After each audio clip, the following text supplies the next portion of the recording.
Meus irmãos, a graça e a paz do Senhor Jesus a todos. Que nós continuamos assim, em espírito de adoração. Que gostoso estar aqui, ver a igreja cheia assim.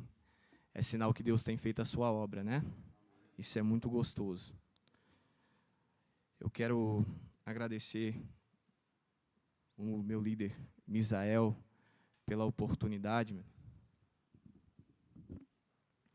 Quero agradecer também o pastor Jairo. Deus abençoe, viu, meu pastor? Trago saudações também do meu pastor que não pôde estar aqui essa noite, pastor Mateus de Césaro. Mandou um abraço para todos. O tempo é curto, mas eu vou ser fiel àquilo que o Senhor colocou no meu coração. Vou ser sucinto à palavra. Gostaria que os irmãos acompanhassem comigo e abrissem no segundo livro dos reis de Israel, no seu capítulo de número 3, no verso 7. Segundo livro dos reis, capítulo 3, verso 7. Eu vou lendo aqui, meus irmãos, para ganhar tempo. Jorão mandou dizer a Josafá, rei de Judá: o rei de Moabe se revoltou contra mim. Irás tu comigo à guerra contra Moabe? Respondeu ele: subirei, serei como tu és, o meu povo como teu povo, os meus cavalos como os teus cavalos. Então perguntou Jorão: por que caminho subiremos? Respondeu ele: pelo caminho do deserto de Edom. Partiram o rei de Israel, o rei de Judá, o rei de Edom. Após 7 dias de marcha, não havia água para o exército e para o gado que os seguiam. Então disse o rei de Israel: ai, o Senhor chamou a estes 3 reis para os entregar nas mãos de Moabe? Perguntou, porém, Josafá: não há aqui algum profeta do Senhor para que consultemos o Senhor por ele? Respondeu um dos servos do rei de Israel: aqui está Eliseu, filho de Safate, que deitava água sobre as mãos de Elias. Disse Josafá: está com ele a palavra do Senhor. Então o rei de Israel, Josafá, o rei de Edom, desceram a ter com ele. Mas Eliseu disse ao rei de Israel: que tenho eu contigo? Vai aos seus profetas, profetas de teu pai, profetas da tua mãe. Porém o rei de Israel lhe disse: não, porque o Senhor é quem chamou estes 3 reis para o entregar às mãos de Moabe. Disse-lhe Eliseu: tão certo como vive o Senhor dos exércitos, em cuja presença estou, se eu não respeitasse a presença de Josafá, rei de Judá, não daria atenção, nem te contemplaria. Ora, pois trazei-me um tangedor. Quando o tangedor tocava, veio o poder de Deus sobre Eliseu. E este disse assim: assim diz o Senhor, fazei neste vale covas e covas, porque assim diz o Senhor, não sentireis vento, nem vereis chuva, todavia este vale se encherá de tanta água que bebereis vós, o vosso gado e os vossos animais. Amém? Glória a Deus por essa palavra. Meus irmãos, eu confesso que quando eu recebi o convite, eu fiquei muito apreensivo e falei ao Senhor: Senhor, o que eu irei pregar? Porque a responsabilidade que eu tenho não é com o homem, Senhor, é com a tua palavra. Eu falei: o Senhor tem que me direcionar algo, porque é um culto de jovens. Se eu não me engano, é o primeiro culto pós-pandemia, né? Depois que passou, né? É o primeiro. E eu falei para o Senhor: me direciona algo para me pregar para esses jovens, para me levar essa palavra, porque nós temos a nossa vontade, mas que prevaleça a vontade de Deus nas nossas vidas. Nós temos que prezar pela vontade do Senhor Jesus. E eu orei à madrugada e falei para o Senhor: Senhor, eis-me aqui, me usa conforme a tua vontade. E foi o texto que o Senhor me direcionou para estar entregando a vocês essa noite. Nós vamos começar assim. Essa história é sobre 3 reis de Israel, que acordaram entre si descer para uma guerra contra os moabitas. E a Bíblia diz, o texto que nós lemos agora, vai dizer que esses 3 reis se ajuntaram, falaram entre si, acordaram isso, o plano parecia perfeito, o plano parecia bom, e eles desceram. A Bíblia diz que eles descem o caminho do deserto de Edom, para chegar até o destino final. E eu lendo esse texto, o Senhor falou ao meu coração, quantas das vezes a gente sai da nossa zona de conforto, quantas das vezes a gente sai para batalhar, para um caminho que nós mesmos escolhemos.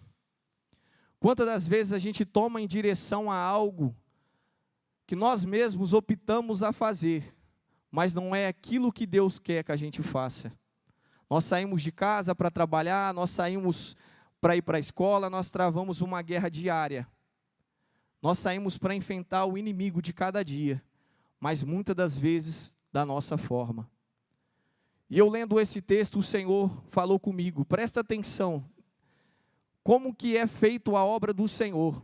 Nós lemos aqui que está falando de um jovem chamado Eliseu. Eu particularmente gosto muito da história de Eliseu e Elias. E nós vemos aqui que Eliseu, ele é um servo do Senhor. E a palavra está com ele, a Bíblia vai falar. A palavra diz que a palavra está com ele. E quando venho para esse culto, nós vemos que Deus na Bíblia fala que jovens, vós fois forte, porque a palavra está em vós. E eu fiquei muito maravilhado com isso. E eu prestei atenção e lendo, e o Espírito Santo falando comigo, que eu sou muito assim dinâmico. Eu gosto de ler e eu estou ali, eu estou comendo, eu estou ficando feliz. E as coisas vêm saltando, isso é muito bom. Isso é sinal que o Senhor ainda fala. Quem crê que o Senhor ainda fala? Aleluias. E nós vemos esses 3 reis saírem pelo um deserto, pelo um caminho de Edom, para guerrear. Só que dado um momento, nós vemos que faltou água. Nós vemos que faltou água para eles beberem. 7 dias de marcha, 7 dias caminhando, com o pensamento na guerra. 7 dias falando, ajuntei um povo, vamos vencer essa guerra, porque o Senhor é conosco. E eles vão caminhando, e chega a 7 dias de marcha, algo inesperado acontece. Eles se deparam com uma situação não muito boa, não muito agradável. Nós vemos que tem exército ali, nós vemos que tem um gado, nós vemos que tem pessoas precisando de um alimento, de uma água. E depois de 7 dias de marcha, eles não conseguem ter êxito. E eu fiquei muito maravilhado com isso. Por quê? Porque quando nós pensamos que está tudo ao contrário, as mãos do Senhor vêm. Ele vem com a gente e nos mostra a providência. Isso é muito bom. É sinal que o Senhor ainda está conosco. Nós vivemos um tempo de pandemia que está passando graças ao Senhor Jesus. Quanto de nós não pensamos que nós íamos parar? Que nos faltariam água, que nos faltaria comida? Quando eu falo isso, eu falo de uma maneira espiritual. Quanto nossos amigos jovens nós vemos que deixou a caminhada por falta de alimento. Mas se você está aqui essa noite é porque o Senhor tem algo na sua vida. O Senhor te preservou e a mão do Senhor te guardou e te trouxe aqui essa noite. Porque você tem mais a servir ao Senhor. E nós vemos que eles consultaram ao Senhor ali, entre eles, os senhores reis. E nós vemos a história, vai falar, será que não tem alguém? Será que não tem um jovem aqui, não tem uma pessoa que fala em nome do Senhor? E é tão interessante, mocidade, que o nome de Eliseu ele vai ser citado só na hora que eles precisam. Eu trago algo da parte do Senhor para vocês. Não se preocupe se o seu nome não for citado. Você ainda é um plano nas mãos do Senhor. Você é um mistério oculto no seio do Pai. Às vezes você chega aqui, Senhor, eu não estou sendo usado. Senhor, eu não estou conseguindo fazer a tua obra. Engano seu. o Senhor está te guardando, te protegendo para o momento certo, porque Ele sabe da maneira que vai te usar, a hora certa que vai te usar e como irá acontecer. Nós deparamos hoje em dia, como dizem por aí, uma geração fast food. Mentira, essa é a melhor geração que tem. É a última geração, se Deus quiser assim. É uma geração que está sedenta pela palavra. É uma geração que está procurando Jesus de uma forma diferente. Em oração, em jejum, em busca. Nunca se viu uma mocidade buscar tanto, igual essas mocidades num tempo de pandemia. Eu lembro que quando começou a vigília, eu olhei assim, eu falei, Senhor, não vai dar ninguém. Quando eu olhei, tinha bastante jovens, eu falei, glória a Deus, eles ainda estão sedentos por Cristo ainda. Isso é bom, porque quando você começa a buscar da parte do Senhor, o Senhor Ele continua preparando você para uma causa maior. O projeto que Deus tem para você não é um projeto mínimo, é um projeto grande. O que Deus tem para a sua vida não é coisa pequena, é uma coisa grande. Como coisa grande, Deus precisa da sua vida, Deus precisa do seu testemunho para salvar vidas. E esse é o contexto bíblico. E os reis falam, não tem ninguém aqui, não há ninguém que fala em nome do Senhor. E veio um e fala, tem um, Eliseu, filho de Safate, que deitava água sobre a mão de Elias. Isso se chama testemunho. Ele estava escondido, ele estava na batalha, os reis não sabiam dele, mas o testemunho dele ecoava. Tinha milhões de pessoas ali, e lembraram dele. Por quê? Porque Deus era na vida dele. Você tem cultivado o seu testemunho perante ao Senhor? Você tem feito como o Senhor manda você fazer? As pessoas ainda lembram de você como homem de Deus? Oh, aleluias! As pessoas ainda falam do seu nome como você fosse usado por Deus ou não? Elas lembram do seu nome como servo do Senhor, temente a Deus? O Senhor me despertou algo ao coração. E Ele falou, Rodrigo, é tão interessante que Eliseu está escondido, ele está trabalhando, mas ele ainda está na presença do Senhor, ele mantém a presença do Senhor com ele. Ele não está em evidência, mas Deus ainda está com ele, eu ainda sou com ele, a minha palavra está nele. Ele não está pregando em púlpitos, em ruas, mas ele anda com a presença do Senhor. Aleluias! Nós temos que andar com a presença do Senhor. Nós temos que caminhar com a presença do Senhor. Nós temos que andar conforme o Senhor nos manda. Porque a vinda de Cristo, ela está próxima, crê você ou não. Ah, Rei! Aleluias! Oh, glórias! O Senhor ainda vem. Estão pregando por aí que o Senhor não vem. Mas eu venho falar para você, breve Ele vem. E se você não estiver preparado, você não vai subir com o Senhor. Essa é a palavra que tem que ser ministrada para vocês, jovens. Ter uma faculdade boa é muito bom. Cursar um curso é muito bom. Ter um carro bom é maravilhoso. Mas andar com a presença do Senhor é melhor ainda. Você andar na rua e as pessoas reconhecer, ali vai um jovem de Deus. Ali vai um homem temente ao Senhor, ali vai uma mulher de Deus. O testemunho ainda anda com você. O testemunho precisa andar com você ainda. É no seu serviço, é na sua faculdade. O Senhor ainda tem que estar dentro de você. Você ainda precisa temer ao Senhor. Você tem que ter o temor do Senhor, porque a Bíblia fala que o temor do Senhor é o princípio da sabedoria. Estamos perdendo o temor, mas eu creio que eu estou pregando para uma geração cheia do temor de Deus, que aonde colocar as plantas dos pés, abençoado vai ser. Aonde estender as mãos, abençoado vai ser. Aonde louvar e pregar, milagres vão acontecer. Rodrigo, como que você tem certeza? Porque a Bíblia que eu leio me afirma isso. Se você crê, se você crê, fazerão milagres maiores do que eu fiz. Você tem ideia de que Jesus falou isso? Não foi qualquer pessoa, não foi eu que disse isso. Foi o Senhor que disse isso. Às vezes, nós não vemos um milagre acontecer dentro da igreja, é por falta de fé, temor a Deus, presença de Deus. Porque a Bíblia diz que aonde o Senhor entrava, algo diferente acontecia. Aonde o Senhor chegava, algo diferente acontecia.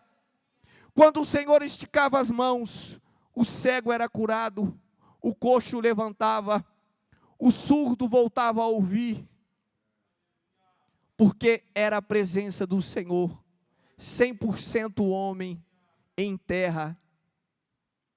O que nos faz diferente dele? 100% homem. O que te impede de viver o sobrenatural de Deus? O que te impede de sentir a presença de Deus como nunca antes? É busca, é oração, é aquebrantamento, é jejum, porque só assim nós vamos vencer a nossa guerra. É só assim que nós vamos vencer os nossos medos, os nossos temores. É com a presença de Jesus. É o Jesus que eu venho apresentar para você essa noite. E aquele homem, ele tinha presença, porque quando perguntaram dele, falaram: eis ali um moço, que a palavra cuja está com ele, ele leva a palavra consigo, ele está na guerra, mas a palavra está com ele. Eu estou na guerra, mas a palavra ainda está comigo. Eu estou em aflição, mas a palavra está comigo. Eu estou no meu serviço, mas a palavra ainda está comigo. Eu estou passando por momentos ruins, mas a palavra ainda está comigo, porque a palavra me basta. A presença do Senhor me basta. E esse jovem foi consultado. E ele é tão interessante que ele pede algo e saltou o meu coração, mocidade. Ele está ali, ele vai pedir um tangedor. Ele vai fazer um culto. No meio da crise, no meio do desastre, no meio do deserto, do vale de Edom. Ele com muita calma me fala: traz um tangedor. Vamos começar algo diferente aqui. Vamos fazer algo diferente. Sabe por quê? Porque a presença de Deus, ela desce no culto. Ela desce na sua oração, ela desce no seu louvor. Não tem outra forma de sentir a presença de Deus a não ser adorando. E esperavam algo dele, ele senta e fala: me traz um tangedor. E aquele moço começa a tocar, e quando se inicia o culto, quando ele começa a prestar adoração, porque é uma adoração, o culto é adoração, o Senhor desce com a palavra. Talvez você saiu da sua casa essa noite, eu não sei como você chegou aqui. Talvez você saiu com o seu coração apreensivo, com o seu coração duro, esperando algo da parte do Senhor. Talvez você saiu da sua casa: Senhor, a minha casa ela está em guerra. Senhor, o meu serviço ele está em guerra. Senhor, a minha família está em guerra. Mas eu trago algo da parte do Senhor para a sua vida. Você veio ao lugar certo. Você já iniciou o seu culto? Você já começou a adorar? Ou você está olhando para esse rapaz aqui feio de terno e gravata, esperando algo dele, porque de mim não vem nada, só vem do alto? Ou você já começou o seu culto aí? Porque se você começou seu culto, você pode ter certeza, porque Deus já começou a responder as suas orações. É só se você crer. Se você iniciou o seu culto hoje à noite, o Senhor já começou a te responder. Rodrigo, eu não iniciei. É um bom momento para você começar a glorificar. É um bom momento para você começar a falar com Deus aí do seu lugar. porque Ele te ouve, Ele sabe a sua aflição, Ele sabe aonde dói, Ele sabe aonde machuca, Ele sabe aonde tem que ser tratado, e se for no deserto, Ele vai estar com você. Se for no cenário adverso, Ele vai estar com você, porque aquele cenário era um cenário adverso, era um cenário estranho, era um cenário ruim, era coisa para a morte, mas o Senhor estava ali, o Senhor estava ali, e a palavra do Senhor desce na vida daquele moço, e ele fala: Eliseu, fazei covas, fazei covas. Isso me intriga muito. Imagina ele dando a resposta para os reis. O Senhor mandou fazer covas. Em outras versões vai falar assim: fazei covas e não rasas, covas fundas. Aqui está: fazei covas e covas. Não são poucas covas. Você imagina, num cenário caótico, o Senhor manda fazer cova. Estão pensando que o cenário é para a morte, mas ainda é para a vida. Mas você tem que obedecer. O segredo está na obediência. E eles começam a cavar, a cavar, a cavar, a cavar. E quando termina, o Senhor volta a falar: vocês não verão vento, vocês não verão chuva, vocês não verão nada de cenário chuvoso, de tempo, vamos se dizer assim. Mas não quer dizer que eu não vou agir. Às vezes nós estamos esperando algo, mas Deus já começou a agir. Às vezes nós estamos esperando um movimento. Senhor, será que o Senhor começou a agir depois da pandemia? Começou, Ele já está agindo. Ele já está levantando um povo forte, revestido de poder. Ele está preparando jovens, moças e moços, no Vale de Edom, aonde ninguém dá nada para você. Ele já está te preparando, porque Ele precisa de você, para levar a palavra. Ele precisa colocar a sua vida em evidência, para mostrar que Ele é Deus. Não é porque você merece, é porque Ele precisa te usar para uma geração. E eles começam a fazer covas. Não vai vir vento, não vai vir chuva, não vai ter um cenário barulhento, é um cenário calmo, é um cenário tranquilo. E eu perguntei e fui estudar para saber o porquê. Por que o Senhor não mandou uma chuva, que seria mais fácil? Por que o Senhor não fez um barulho, um vento, igual das outras vezes que aconteceu, que seria mais breve, vamos se dizer assim? Só que eu fui entender a geografia do texto, aonde eles estavam, literalmente era um vale. Se o Senhor responde do jeito que eles querem, eles morreriam afogados. Se o Senhor responde mandando chuva, eles não venceriam a guerra. Porque ali era um vale, simples assim. Às vezes, nós esperamos algo do Senhor do jeito que nós queremos, só que nós não conseguimos analisar o contexto, porque tem um contexto. O Senhor, Ele é detalhista, Deus, Ele é detalhista, e Ele identifica o cenário que você não está identificando. Você está orando, você está buscando, mas você não entendeu o cenário ainda.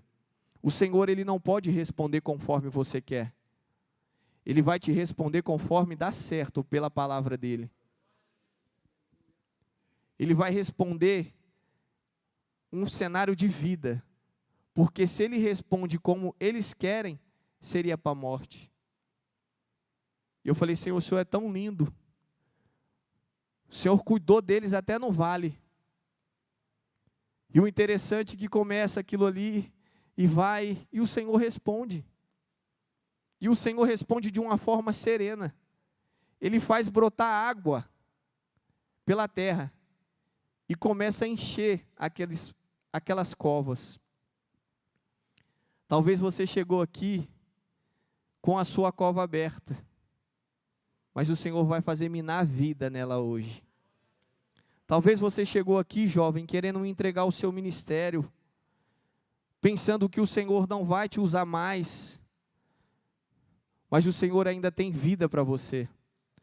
O seu cenário não é um cenário de morte, o seu cenário é um cenário para a vida. E o Senhor respondeu conforme havia de ser respondido. A palavra que eu trago a vocês essa noite é uma palavra de vida, é uma palavra de abundância. Mesmo que vocês não vejam o operar de Deus, não significa que Ele não está trabalhando. Ele continua trabalhando. Ele não deixou de trabalhar. Ele está trabalhando na minha, na sua vida, na vida de todos que se encontram aqui. Essa palavra que eu tenho para entregar essa noite para vocês, a palavra que o Senhor colocou no meu coração, espero que tenha falado com cada um de vocês, é o cenário para a vida. Saia daqui sabendo que o cenário é para a vida, não é para a morte. E o Senhor vai te usar, Ele vai te levantar no meio dos teus, para mostrar que Ele é Deus. Ele vai te levantar no meio dos teus ali, daquele lugar que você acha que não vai dar vida, Ele vai te levantar. Porque Ele tem que fazer, porque Ele fez uma promessa. E a promessa dEle é irrevogável. Amém? Que Deus abençoe a cada um de vocês. Muito obrigado por essa oportunidade, irmão Misael.